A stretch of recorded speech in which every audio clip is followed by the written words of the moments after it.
Juni 2018, Jack Pinas.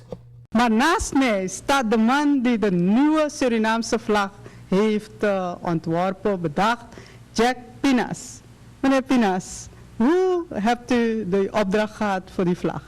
Ik heb geen opdracht gehad voor die vlag. Het is voor het ontwerpen van een vlag is er een prijsvraag uitgeschreven en ik heb deelgenomen daaraan.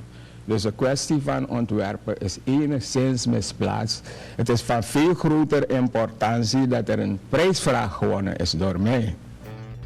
Jack Pinas, Jacques Herman Pinas, werd met zijn ontwerp winnaar van de prijsvraag die rond de onafhankelijkheid van Suriname was uitgeschreven voor het ontwerpen van een vlag voor de nieuwe republiek.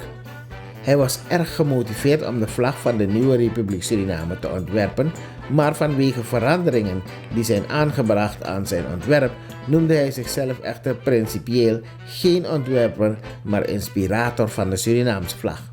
Pinas was actief lid van de Partij Nationalistische Republiek, de PNR, opgericht in 1961.